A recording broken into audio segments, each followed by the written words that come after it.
A distant cousin passed away and left me a ranch and $80 million. After years of being treated like a slacker, I decided to test my family. I pretended I needed money for medicine. My son said, "That's your problem." But my 18-year-old grandson drove 800 miles with his last $200. What I did next changed everything. I'm glad to have you here. Follow my story until the end and comment the city you're watching from so I can see how far my story has reached. I was stirring my morning coffee when the phone rang, 7:30 in the morning on a Tuesday. Nobody calls at that hour unless something's wrong. My hand shook a little as I reached for the receiver, already bracing myself for bad news. "Is this Stephen Hartwell?" The voice was crisp, professional, unfamiliar. "Yes, this is Stephen." I set down my coffee cup, noting how the liquid sloshed slightly. My nerves weren't what they used to be.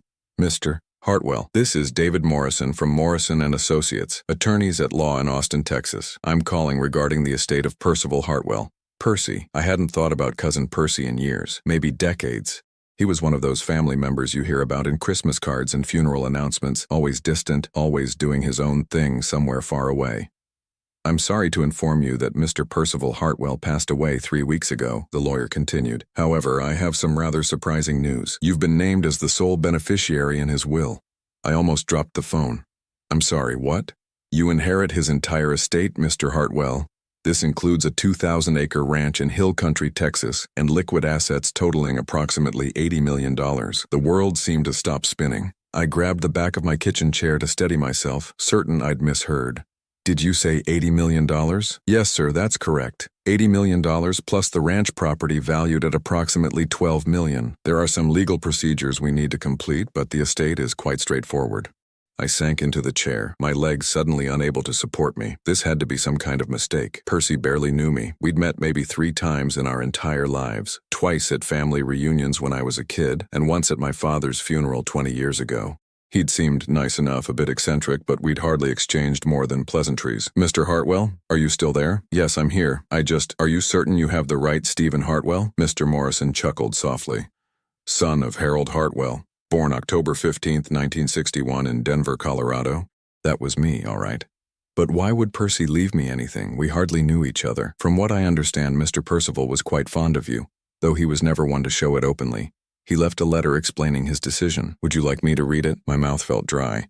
"Please." I heard papers rustling, then Mr. Morrison cleared his throat. "Dear Stephen, if you're hearing this, then I've finally kicked the bucket and you're probably as confused as a cat in a doghouse. Truth is, I've been keeping tabs on you over the years. Nothing creepy, mind you. Just checking in through mutual relatives, seeing how life's been treating you." I felt tears prick my eyes. Percy had been watching over me. The lawyer continued reading. "I know you've had your share of troubles, lost your dear Margaret too young, struggled to make ends meet on that pension, and from what I hear, your own family hasn't exactly rolled out the red carpet for you lately. Well, I figure it's time someone in this family showed you the respect you deserve. You're a good man, Stephen. You were the only one who took the time to really talk to me at Harry's funeral, asked about my life, listened to my stories. That meant more to me than you know." I wiped my eyes with the back of my hand, remembering that day. Percy had seemed lonely at the funeral, standing apart from everyone else. I'd felt sorry for him and spent maybe 20 minutes listening to him talk about his ranch and his cattle. "The money and land are yours to do with as you please," Mr. Morrison continued reading. "But I have one request. Don't let the vultures circle too quickly. You'll know what I mean soon enough. Take some time to figure out who really cares about Stephen the man, not Stephen the beneficiary. Trust me on this one. Your cousin, Percy." The silence stretched between us after he finished reading. Finally, Mr. Morrison spoke. "It's quite a generous gift, Mr. Hartwell. When would you be able to come to Texas to handle the paperwork? I need some time to process this. Can I call you back?" "Of course. Here's my direct number." He rattled off the digits, and I scribbled them on the back of an electric bill with a shaking hand. After I hung up, I sat in my small kitchen for what felt like hours staring at the phone. $80 million. The number seemed impossible, like something from a movie. I'd never even seen $1 million, let alone owned it. My monthly pension barely covered my rent and groceries. I shopped at discount stores, clipped coupons, turned off lights religiously to save on electricity. Last month I'd had to choose between fixing my car's rattling muffler or buying my blood pressure medication. I chose the medication and learned to live with the noise. Now I supposedly owned more money than some small countries. The rational part of my brain kept insisting this was a scam. Nobody just inherits $80 million out of nowhere. But Mr. Morrison had known details about my life that only family would know. And Percy's letter. It felt real, personal. like the eccentric old man I remembered. I looked around my tiny apartment, the faded furniture I'd owned for 20 years, the television with the cracked screen I couldn't afford to replace, the stack of unpaid bills on my counter. If this was real, everything could change. But Percy's warning echoed in my mind. Don't let the vultures circle too quickly. I thought about my son Melvin, who only called when he needed something. Last Christmas he'd made it clear that my presence at his family gathering was more obligation than invitation. "Dad, try not to embarrass us in front of Linda's parents," he'd said, as if I were some kind of shameful secret. Then there was my daughter Linda, who lived 2 hours away but might as well have been on another planet. She sent birthday cards, the generic kind from the drugstore, and called maybe 3 times a year to check if I was still alive. The only one who seemed to genuinely enjoy my company was my grandson Tyler, Melvin's boy. He was 18 now, just graduated high school working part-time at a grocery store while saving for community college. Tyler actually visited me, not because he had to, but because he wanted to. We'd watch old westerns together and he'd listen to my stories about his grandmother Margaret without that glazed-over look adults got. Percy was right. I needed to be careful about who I told. People's attitudes could change mighty quickly when money was involved. I picked up the phone and dialed Mr. Morrison's number. When he answered, I cleared my throat. "Mr. Morrison, it's Stephen Hartwell. I've been thinking about what you said and I'd like to keep this quiet for now. How confidential can you keep the inheritance?" "Completely confidential, sir. Attorney-client privilege applies from the moment you become our client." "Good. I need some time to figure things out." But even as I spoke, I could feel something shifting inside me. For the first time in years, maybe decades, I felt a spark of something I'd almost forgotten existed: hope. And with that hope came a dangerous thought. What if I tested them first? The idea came to me 3 days later while I was counting pills at my kitchen table. My blood pressure medication, my cholesterol pills, the arthritis tablets that barely took the edge off anymore. 27 pills a day just to keep this old body running. The prescription bottles lined up like little soldiers, each one representing another monthly expense that ate into my meager pension. I'd been thinking about Percy's warning constantly. Don't let the vultures circle too quickly. The more I thought about it, the more I realized he was right to be cautious. Money changes people, but more importantly, it reveals who people really are underneath. Melvin hadn't called in 6 weeks. Linda sent a text last month. "Just hope you're well, Dad." Nothing more. Meanwhile, Tyler had stopped by twice just this week, once to help me fix a leaky faucet and once just to chat. He'd brought groceries both times, claiming his mom had bought too much, but I knew better. That boy was taking care of me with his part-time grocery store paycheck. That's when the plan crystallized in my mind. A test, a simple, cruel, necessary test. I picked up my phone and dialed Melvin first. It rang 4 times before he answered, and I could hear the irritation in his voice. "Dad, what's wrong?" Not, "Hi, Dad," or "How are you?" Just the assumption that something must be wrong for me to call. "Son, I need to talk to you about something." I made my voice sound tired, maybe a little shaky. It wasn't hard. I felt tired most days anyway. "Can it wait? I'm in the middle of a client presentation." Of course he was. Melvin worked in pharmaceutical sales, made decent money, drove a nice car. He lived in a suburb with manicured lawns and belonged to a country club I'd never been invited to visit. "It's about my health, Melvin. I saw Dr. Rodriguez yesterday and there's been some complications with my blood pressure." I heard him sigh, the kind of exaggerated exhale that said this conversation was already inconveniencing him. "What kind of complications?" "He wants to put me on a new medication, but insurance won't cover it. Says it's experimental, but it's the only thing that might help prevent a stroke." I paused, letting the weight of that word settle. "The prescription costs $5,000 a month." The silence stretched so long I thought the call had dropped. Finally, Melvin spoke, and his tone had shifted from irritation to something colder. $5,000? "Dad, that's ridiculous. Have you looked into generic alternatives?" "The doctor says there aren't any for this particular medication." "Well, you'll have to figure something out. Maybe there's a payment plan or something. I can't just come up with $5,000 out of nowhere." I felt something crack in my chest. Not surprise exactly, I'd expected this. But hearing it so bluntly, so matter-of-factly, still hurt. "I'm not asking for the full amount, son. Maybe just help me get through the first month while I figure out other options." "Dad, you know money's tight right now. Kevin needs new hockey equipment and Sarah's piano lessons aren't cheap. Plus we're trying to save for a vacation this summer. I'm sorry, but I just can't help you financially right now." The vacation. They were saving for a vacation while their father couldn't afford medication to prevent a stroke. "I understand," I said quietly. "I'll figure something out." "Good. Look, I have to go. My client's waiting." Take care of yourself." He hung up without saying goodbye. I sat there staring at the phone for a long moment before dialing Linda's number. She answered on the second ring. "Dad, this is unexpected." Her tone was neutral, cautious. I went through the same story: the new medication, the cost, the insurance denial. Linda listened without interrupting, which I took as a hopeful sign until she spoke. $5,000 a month? Dad, that sounds like a scam to me. Are you sure this doctor is legitimate? I've been seeing Dr. Rodriguez for 8 years, Linda. Even so, that price seems outrageous. Have you gotten a second opinion? Linda, I'm not asking you to pay the full amount. I just need help getting started on the medication. Dad, you know I'm between jobs right now. The divorce settlement barely covers my rent and Emma's college expenses. I literally don't have any extra money. Maybe you could ask Melvin. The divorce? Linda had been between jobs for 2 years now, ever since her messy divorce from Tom. But I knew she'd received a substantial settlement, enough to buy a condo in a nice part of town and lease a luxury SUV. I already talked to Melvin.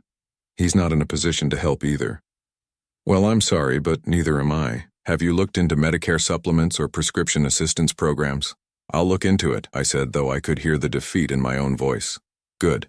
I'm sure you'll figure something out. You always do. She hung up quickly after that, eager to end the uncomfortable conversation. 2 children, 2 people I'd raised, sacrificed for, loved unconditionally. 2 people who couldn't be bothered to help their father afford life-saving medication. But I had one more call to make. Tyler answered on the first ring, breathless. "Grandpa, hey, I was just thinking about you. How are you feeling?" Just the sound of his voice made my throat tight.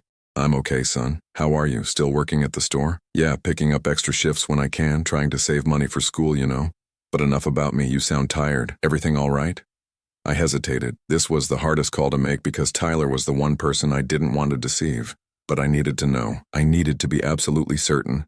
"Tyler, I need to tell you something, and I need you to keep it between us for now." "Of course, Grandpa. What's going on?" I told him the same story, though it felt like poison coming out of my mouth. The medication, the cost, the insurance denial. I hated lying to this boy who'd never been anything but honest with me. $5,000, Tyler repeated slowly. "Grandpa, that's a lot of money." "I know it is, son. I've already talked to your father and Aunt Linda, but they can't help right now." The silence that followed was different from the others. I could almost hear Tyler thinking, calculating.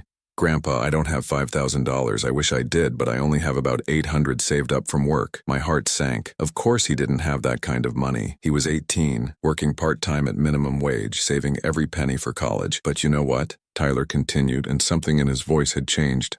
"I'll figure it out. Even if I have to work double shifts every day, even if I have to postpone college for a semester, we'll get you that medication." The words hit me like a physical blow. This boy, this young man with everything ahead of him, was willing to sacrifice his future for me. "Tyler, no, I couldn't ask you to do that." "You're not asking, Grandpa. I'm telling you, family takes care of family, right? That's what you always taught me. Family takes care of family." Words I'd said to him countless times over the years, usually while I was taking care of everyone else. "How much do you need to get started on the first month?" Tyler asked. "The doctor wants at least $2,000 up front." "Okay. I've got the $800 in savings and I can probably borrow some from friends. But Grandpa, I'm going to drive down and see you this weekend. We'll figure this out together." After I hung up, I sat in my kitchen and cried. Real tears, the kind I hadn't shed since Margaret's funeral. Tyler was willing to give up everything for me, his savings, his college plans, his future. Meanwhile, my own children couldn't be bothered to skip one vacation or delay one luxury purchase. The test had worked better than I'd hoped, and worse than I'd feared. I now knew exactly who my real family was, but Tyler didn't know he'd just earned himself $80 million. Saturday morning arrived gray and drizzly, matching my mood perfectly. I'd barely slept all week, guilt gnawing at me like a persistent toothache. Every time I closed my eyes, I saw Tyler's earnest face, heard his voice promising to sacrifice everything for me. The boy who'd never lied to me in his life. And here I was, deceiving him with the cruelest kind of test. I was nursing my 3rd cup of coffee when I heard the familiar rumble of Tyler's old pickup truck outside. Through my window, I watched him climb out, stretching his back after what must have been an 8-hour drive from Kansas City, 800 miles. He'd driven 800 miles on his weekend off, probably using gas money he couldn't spare. The knock on my door was gentle, considerate even at 9 in the morning. When I opened it, Tyler stood there with that crooked smile of his, holding a paper bag from McDonald's and looking tired but determined. "Morning, Grandpa. Brought you breakfast." He held up the bag. Hash browns, the way you like them. I stepped aside to let him in, my throat too tight to speak immediately. Tyler had always remembered little things like that, how I preferred my hash browns crispy, how I took my coffee black, how I liked to watch the Weather Channel during breakfast, even though it drove Margaret crazy when she was alive. Tyler, you didn't have to drive all this way. Course I did. He set the food on my small kitchen table and looked around the apartment with those sharp eyes of his. Besides, I wanted to see you. Make sure you're really okay. He'd lost weight since I'd seen him last month. Not much, but enough that I noticed. Working extra shifts at the grocery store, probably skipping meals to save money. All because his grandfather had lied about needing expensive medication. Sit down, let me get you some coffee. I busied myself with mugs, needing something to do with my hands. Thanks. Tyler sank into one of my kitchen chairs, and I noticed how carefully he moved. Long hours on his feet at work, then driving through the night to get here. So I've been thinking about your situation all week. My hand stilled on the coffee pot. Tyler, no, hear me out. He pulled a worn envelope from his jacket pocket and set it on the table. I've got $843 saved up. It's not much, but it's a start. I stared at the envelope like it was a snake. Inside that worn paper was probably every dollar this boy had managed to save from his minimum wage job. Money he'd been carefully setting aside for college, for his future, for a better life than the one his father was providing. I also talked to some friends from high school. Danny Morrison, you remember Danny, right? His dad owns that auto shop on 5th Street. Anyway, Danny says he can lend me $600 if I help him rebuild an engine on weekends. Tyler, I can't let you. And here's the thing, he continued, ignoring my protest. I called around to some of those pharmaceutical companies, you know, the ones that make these expensive drugs. Turns out they have assistance programs for people who can't afford their medications. My stomach clenched. Of course they did. Tyler had spent his week researching solutions while I'd been wallowing in guilt. I filled out some applications for you. They need proof of income and medical necessity, but Dr. Rodriguez can provide that, right? Tyler's eyes were bright with hope, proud of himself for finding potential solutions. I couldn't look at him directly. That's good thinking, son. The thing is, these programs can take weeks to approve, sometimes months, so we need to cover you in the meantime. Tyler tapped the envelope. This is enough for maybe half the first month's prescription, but I'm going to figure out the rest. How? The word came out sharper than I intended. Well, I was thinking I could pick up more shifts at work, maybe find a second job. And I could postpone starting college in the fall just for one semester. Give me time to save up more money and help you get established with these assistance programs. There it was. The sacrifice I'd been dreading to hear. Tyler was willing to delay his entire future for me. Tyler, no, absolutely not. You've worked too hard to get into college. It's just one semester, Grandpa. College will still be there in January. But we both knew that wasn't always true. How many young people postponed their education for just one semester and never made it back? How many got trapped in cycles of working to survive instead of working toward something better? Besides, Tyler continued, what's the point of me going to college if I lose my grandfather in the meantime? You're more important than any degree. The simple honesty in his voice nearly broke me. This was what love looked like, not the conditional affection I'd received from Melvin and Linda, not the obligatory holiday phone calls and forgotten birthdays. This was someone willing to sacrifice their dreams because they couldn't bear to lose you. Tyler, can I ask you something? Sure. Did you talk to your father about this? Tyler's expression darkened slightly. I tried. Called him Thursday night after we talked. And? He said you were probably exaggerating the situation. That old people sometimes panic about their health and make things sound worse than they are. Tyler's voice carried an edge of anger I'd rarely heard from him. I told him you'd never lie about something like that, and he laughed, Grandpa. He actually laughed and said I was too young to understand how complicated family finances can be. My hands clenched around my coffee mug. Melvin had dismissed not just me, but his own son's concern for his grandfather. What about your Aunt Linda? She's between opportunities right now. Tyler made air quotes with his fingers, and I could hear the sarcasm. According to her, she barely has enough money to cover her own expenses. Tyler looked out my kitchen window, jaw tight with frustration. You know what the worst part is? Dad spent more money on golf lessons last month than what you need for medication. And Aunt Linda just bought a new car. I saw the pictures on her Facebook. The boy had connected the dots on his own. He'd seen through his father's excuses and his aunt's claims of poverty. He understood exactly who was willing to help and who was making excuses. Tyler, what if I told you that you didn't need to worry about this anymore? What do you mean? His eyes sharpened with attention. I almost told him then, almost ended the charade and revealed the truth about Percy's inheritance. But something held me back. Maybe it was Percy's warning about vultures, or maybe I needed to see this through to understand the full scope of my family's true nature. I mean, what if I found another way to handle the medication costs?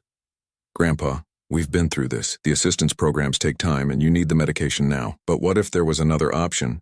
Something you didn't know about? Tyler frowned, studying my face carefully. Are you hiding something from me? The question hung in the air between us.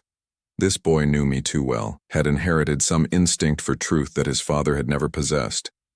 I could see him processing my words, my tone, the way I'd been acting since he arrived. Grandpa, is there something you're not telling me? Before I could answer, my phone rang. The caller ID showed Mr. Morrison's number from Austin. I'd been expecting his call. He'd said he needed to finalize some paperwork this week.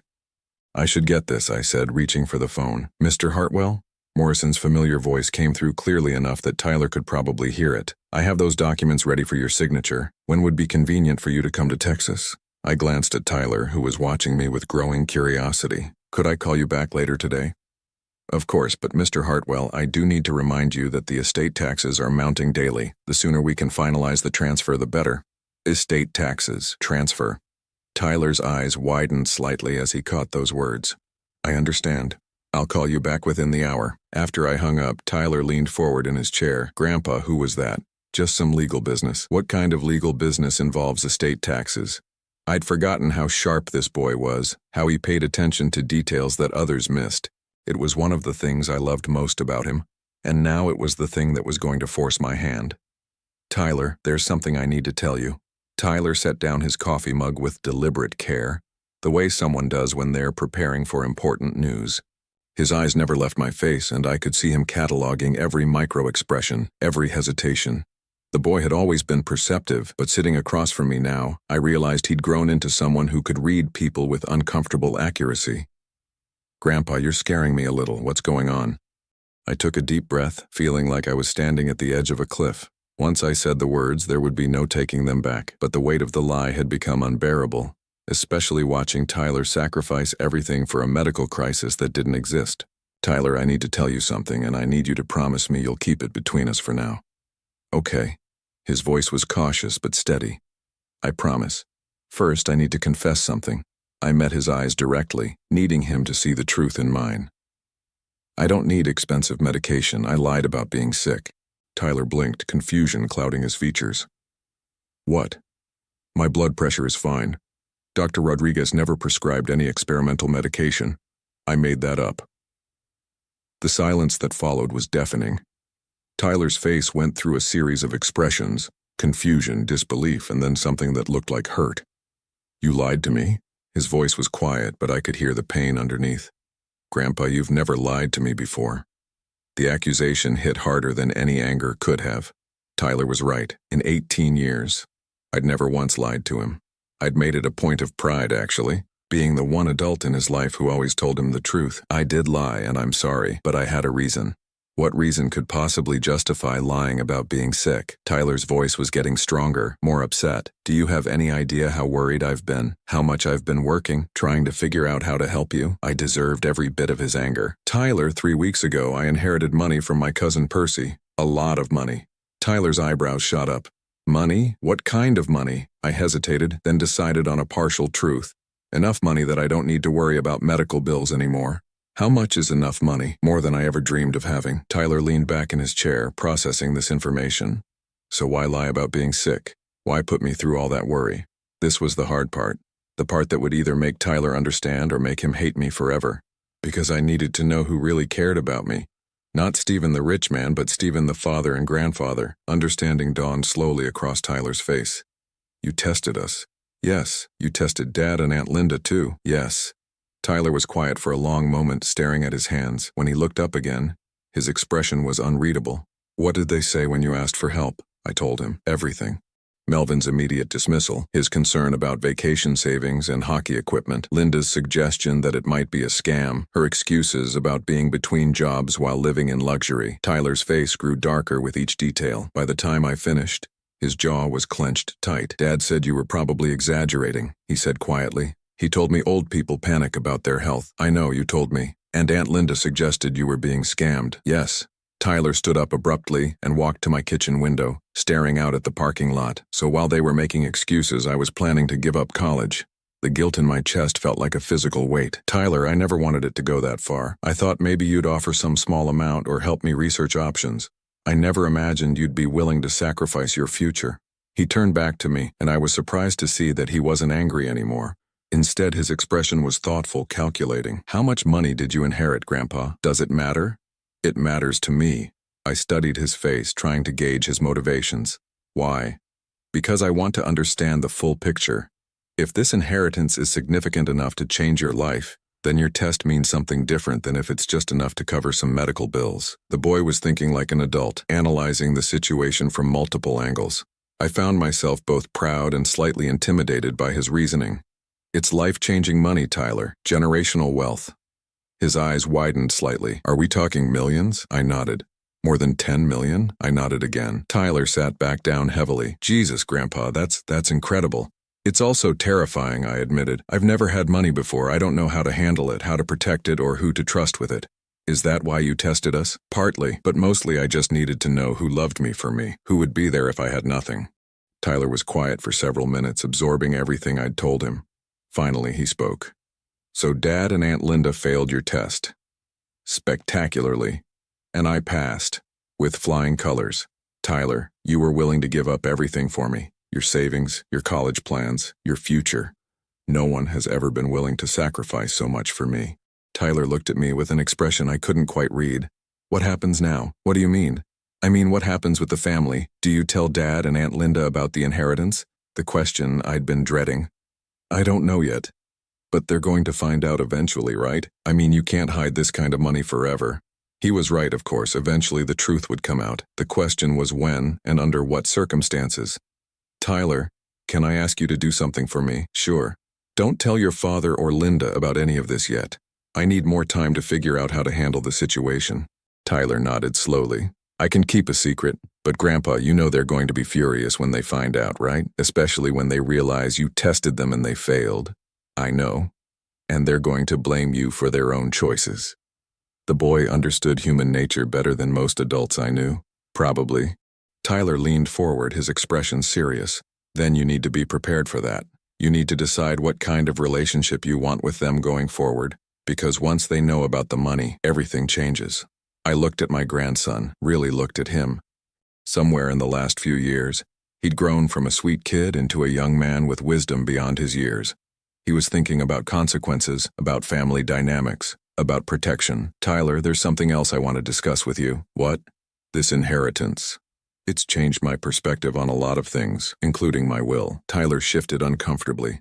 Grandpa, you don't need to talk about that stuff. Yes, I do, because you're the only one who cared enough to sacrifice for me when you thought I needed help. That means something. Understanding flickered in Tyler's eyes. What are you saying?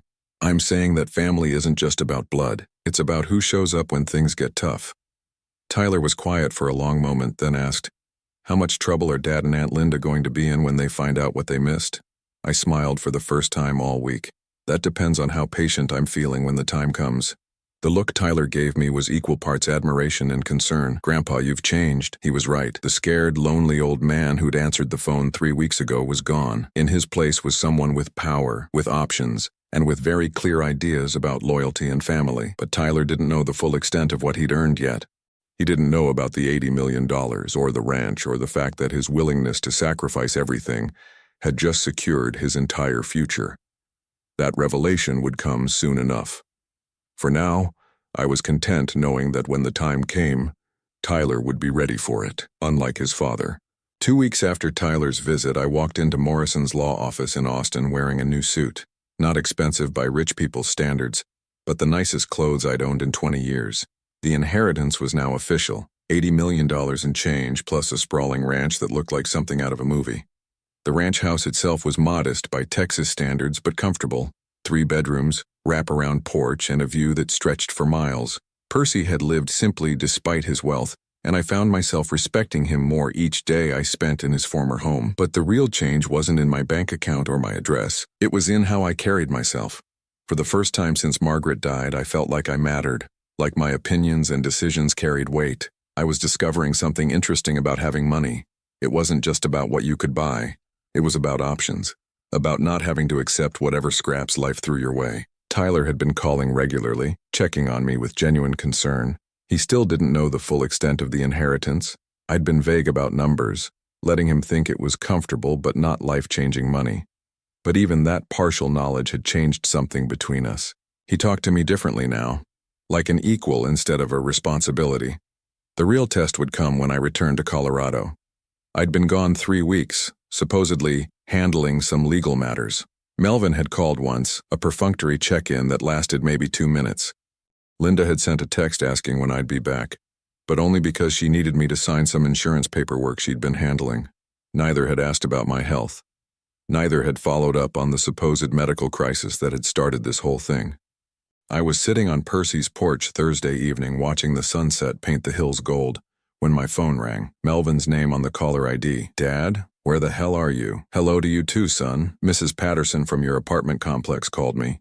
She said she hasn't seen you in weeks and your mailbox is overflowing. Are you okay?" Mrs. Patterson, my nosy neighbor who probably went through my mail when I wasn't looking.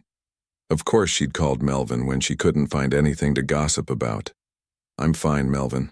I told you I was handling some legal business." "What legal business takes 3 weeks, and why haven't you been answering your phone?" I had been answering my phone, for Tyler, for Mr. Morrison, for the few people whose calls I actually wanted to take. But Melvin had only called once in 3 weeks, so his complaint seemed a bit rich. "I've been busy." "Busy with what?" "Dad, you're 73 years old and retired. How busy can you be?"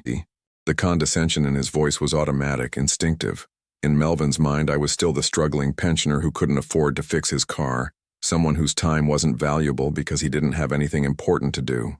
"Actually, Melvin, I've been busier than you might imagine." Something in my tone must have caught his attention because he paused. "What's that supposed to mean?"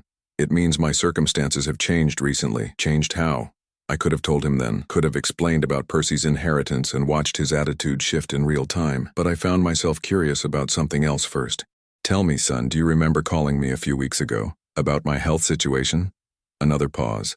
"What health situation?" "The medication I needed, the $5,000 I couldn't afford." "Oh, that." His voice dismissed the memory like it was nothing. "Did you ever figure that out?" "Did I ever figure that out?" As if my potential stroke was just some minor inconvenience he'd forgotten about. "As a matter of fact, I did figure it out." "Good, see? I told you that you'd work something out." "No, he told me it was my problem and hung up, but I didn't correct him." "Melvin, I'm curious about something. Do you ever think about me when we're not talking?" "What kind of question is that?" "A simple one. Do you ever wonder how I'm doing, whether I'm lonely or struggling or need anything?" The silence stretched uncomfortably long. "Dad, where's this coming from?" "Just answer the question." Of course I think about you. You're my father. When was the last time you called just to talk? Not because Mrs. Patterson called you, not because you needed something, just because you wanted to hear my voice." More silence. "I thought so," I said quietly.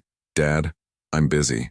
I have a family to support, a career to manage. I can't call you every day just to chat." "I'm not asking for every day, Melvin. I'm asking for occasionally. I'm asking for you to care whether your father is alive or dead." "That's not fair, isn't it? When was the last time you visited me? Not for Christmas or my birthday, but just because you wanted to see me." "Dad, you live 8 hours away. Tyler drives 8 hours to see me regularly. Tyler's 18 and has nothing better to do." The casual dismissal of his son's loyalty made something cold settle in my chest. "Tyler works 2 jobs and is saving for college. He has plenty of better things to do. He visits because he wants to, not because he has to. Look, I don't know what's gotten into you lately, but this guilt trip isn't fair." Guilt trip. That's what caring about your relationship with your child was called, a guilt trip. You're right, Melvin, it's not fair. None of this has been fair. What's that supposed to mean? It means I'm done pretending that our relationship is something it's not. I'm done accepting scraps of attention and calling it love. Dad, what the hell has gotten into you? Perspective. I stood up from Percy's porch chair, looking out over land that now belonged to me. And options. What are you talking about? I'm talking about the fact that everything in my life has changed in the past month and you haven't even noticed. Changed how? That's the thing, Melvin. If you'd been paying attention, you'd already know. I could hear the frustration building in his voice. Know what? Goodbye, son. I hung up before he could respond. The phone rang again immediately. I let it go to voicemail. It rang 3 more times over the next hour. Each call went unanswered. The next morning brought a series of increasingly frantic texts from Linda. Dad, Melvin says you're acting strange. Are you okay? Please call me back. We're worried about you. Dad, this isn't like you. What's going on? What wasn't like me was having choices. What wasn't like me was refusing to accept whatever minimal attention my children were willing to spare. I was reading the morning paper on Percy's porch when Tyler called. Grandpa, Dad called me last night. He's freaking out about some conversation you guys had. Is he now? He says you were talking crazy, saying everything in your life had changed. He's worried you might be having some kind of breakdown. I almost laughed. A breakdown. Because standing up for myself and refusing to accept scraps was clearly a sign of mental instability.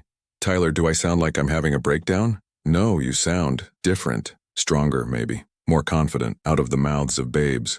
That's because I am different. The question is whether that's a good thing or a bad thing. I think it's good, honestly. But Grandpa, Dad wants to know where you are. He's talking about filing some kind of welfare check or something. A welfare check. Melvin was so unused to me asserting any kind of independence that he thought I must be mentally incompetent. Tyler, tell your father that I'm perfectly fine. I'm in Texas, handling my inheritance, and I'll be back in Colorado when I'm ready. He knows about the inheritance. He knows something has changed. He just doesn't know what. Are you going to tell him? I looked out over the rolling hills that now belonged to me, at the cattle grazing peacefully in the distance, at the sunset that painted everything gold. Eventually, but not yet. Right now, I'm enjoying watching him squirm. Tyler was quiet for a moment. Grandpa, you really have changed. Is that a problem? No, I think I like this version of you better. After we hung up, I sat in Percy's favorite chair and thought about power, not the kind that comes from intimidating people or throwing weight around, the quiet kind that comes from knowing you have choices. For 63 years, I'd lived at the mercy of other people's schedules, other people's priorities, other people's definitions of my worth.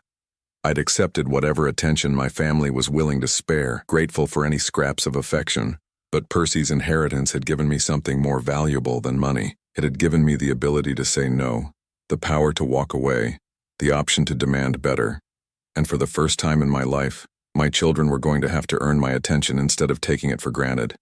They just didn't know it yet. I returned to Colorado 6 weeks later, driving a new truck with Texas plates and pulling a small trailer with some of Percy's furniture. Nothing too flashy, a Ford F-150, practical but nice. The kind of truck that said I had money but wasn't trying to show off. The apartment complex parking lot felt smaller somehow when I pulled in. Mrs. Patterson was outside watering her plants, and I saw her eyes widen when she spotted my new vehicle. She started walking over before I'd even turned off the engine. Stephen, where on earth have you been? I called your son weeks ago when your mail started overflowing. I know you did, Margaret. Thank you for your concern. She blinked at my formal tone. I'd always called her Mrs. Patterson before, but something about her nosiness and her quick call to Melvin had shifted my opinion of her. That's quite a nice truck, she said, running her eyes over it assessingly. Did you rent it? No, I bought it. Her eyebrows shot up. My goodness. That must have cost a fortune. I could afford it. The simple statement seemed to confuse her. In her mind, I was the poor retiree who complained about grocery prices and drove a beat-up sedan. The idea that I could afford a new truck didn't compute. Well, she said finally, your son has been calling here looking for you, said you weren't answering your phone. I've been answering my phone for the people I wanted to talk to. Mrs. Patterson's mouth opened and closed like a fish. I'd never spoken to her so directly before, never put her in her place so clearly. I should unpack, I said pleasantly. Have a good day, Margaret. I left her standing there and began unloading my trailer. Word travels fast in apartment complexes, and within an hour, I was sure everyone in the building knew that quiet Stephen Hartwell had come back with expensive new things and a completely different attitude. My phone rang as I was arranging Percy's old leather chair in my living room, Melvin's name on the display. Dad, thank God, where have you been? Texas. Texas? What were you doing in Texas? Inheriting a ranch. The silence on the other end stretched so long I thought the call had dropped. You inherited a what? A ranch, 2,000 acres in hill country, beautiful place. From who? My cousin Percy. Turns out he was quite wealthy. Another long pause. Dad, are you serious? Dead serious. How wealthy? I sat down in Percy's chair, enjoying the soft leather against my back. Wealthy enough that I don't have to worry about money anymore. What does that mean exactly? It means I bought a new truck without checking my bank balance first. It means I can afford to eat steak instead of ground beef. It means I have options I've never had before. I could practically hear the gears turning in Melvin's head. Dad, this is incredible news. Why didn't you tell me sooner? When would I have told you? During one of your 2-minute check-in calls? That's not fair, isn't it? Melvin, when I called you about needing expensive medication, what did you say? Dad, we've been over this. Humor me. A sigh. I said I couldn't help financially. You said it was my problem to figure out. You said you were saving money for a vacation. I was trying to be practical. Were you? Or were you just not willing to sacrifice anything for your father? Dad, I don't understand why you're bringing this up now. Because I need you to understand something, son. That phone call was a test. A test? I lied about being sick. I wanted to see which of my children would be willing to help their father in a medical crisis. The silence this time was different, heavier. You lied about being sick? Yes. To test me, to test all of you. Dad, he struggled for words. That's manipulative. Is it, or is it honest? For once in my life, I wanted to know who really cared about me and who just saw me as an obligation. Of course I care about you. Do you? When was the last time you called just to hear my voice? When was the last time you visited without it being a holiday? Melvin didn't answer. Your son Tyler drove 800 miles with his last $200 because he thought I needed help. 800 miles, Melvin. He was willing to postpone college to take care of me. Tyler's just a kid. He doesn't understand. He understands family better than you do. The words hung in the air between us. Truth sometimes cuts deeper than any insult. Dad, I think we should talk about this in person. I could drive down this weekend. Could you? What about your golf lessons? What about saving money for vacation? Dad, that's not fair. Life isn't fair, Melvin. I learned that a long time ago. But I also learned something else recently. I don't have to accept unfair treatment anymore. What's that supposed to mean? It means I have options now. It means I can choose who I want in my life and who I don't. Are you threatening to cut me off? The question revealed everything about how Melvin saw our relationship. Not as love, not as family, but as something he could be cut off from. Like a financial arrangement. I'm not threatening anything. I'm simply stating facts. I spent 63 years accepting whatever scraps of attention my family was willing to give me. Those days are over. Dad, you're being unreasonable. Am I?